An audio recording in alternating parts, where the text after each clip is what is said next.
Hello everyone, my name is Vijay Kumar और हम आपका फिर से स्वागत करते हैं रियल एस्टेट विज्ञान के मोस्ट इंपॉर्टेंट टॉपिक की तरफ, जिसमें आज हम आपको बताएंगे कि एग्रीमेंट टू सबलीज और सबलीज डीड में क्या अंतर होता है और जिस जगह से एग्रीमेंट टू सबलीज हो रहा है इस जगह पर आपको इन्वेस्टमेंट करना चाहिए या नहीं करना चाहिए। तो शुरुआत करते हैं इस वीडियो की। इस वीडियो को ध्यान से देखिएगा।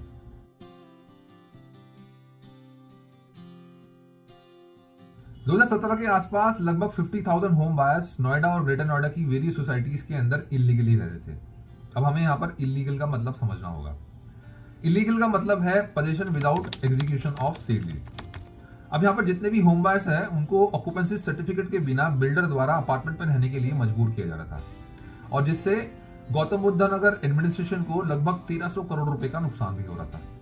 आपको बता दें कि इस तरह से बिल्डर द्वारा इलीगल पोजीशन देना सेक्शन 17 ऑफ रजिस्ट्रेशन एक्ट का वायलेशन भी है और इसमें दोषियों के खिलाफ एफआईआर का भी प्रावधान है।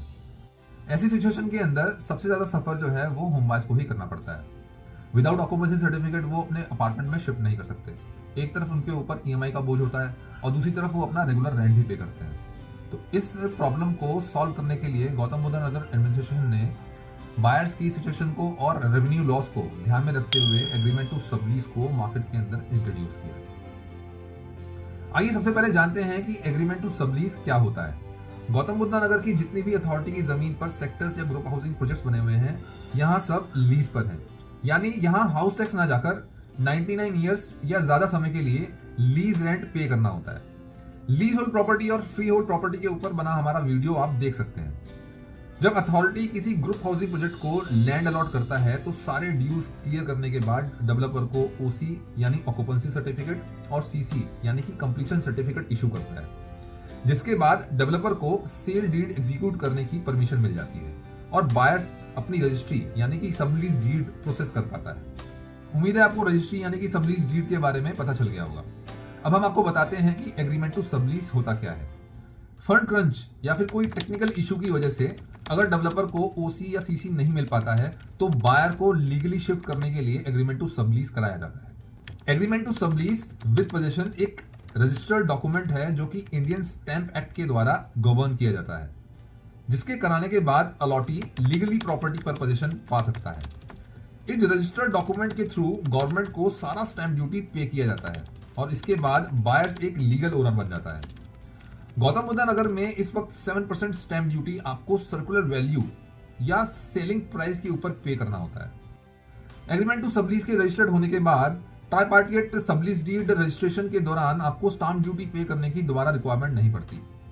एग्रीमेंट टू सबलीज के बाद आप एक लीगल ओनर बन जाते हैं और अपनी प्रॉपर्टी को बेच भी सकते हैं, उसको रेंट भी उठा सकते हैं, उसके ऊपर लोन ले सकते हैं और हर वो ऐसा काम कर सकते हैं जो कि एक लीगल ओनर करता है। कुछ बैंक इस केस में लोन देने से बचते हैं, पर ज्यादातर बैंकों से लोन की फैसिलिटी आसानी से मिल जाती है।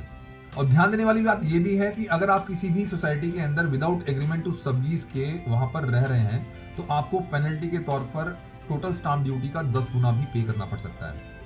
आइए एग्रीमेंट टू सबलीज के कुछ नेगेटिव और कुछ पॉजिटिव पॉइंट्स के बारे में नजर डालते हैं। एग्रीमेंट टू सबलीज एक ऐसा लीगल डॉक्यूमेंट है जो कि आपको प्रॉपर्टी में रहने या रेंट आउट करने का लीगल राइट देता है। अलॉटी एग्रीमेंट टू सबलीज कराने के बाद बिल्डर से कंसल्टेशन करके प्रॉपर्टी को सेल भी कर सकता है।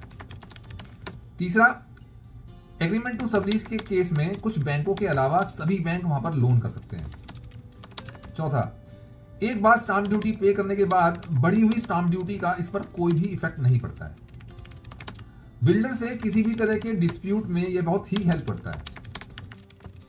आरडब्ल्यूए या एओए बनाने के लिए यह आपको वोटिंग के राइट्स भी देता है। अब इस एग्रीमेंट टू सबलीज का एक नेगेटिव पार्ट भी है, यानी कि जो रजिस्ट्रेशन कॉस्ट है जो कि 1% होता है टोटल सर्कुलर वैल्यू का, वो आपको दोबारा पे करना पड़ता है।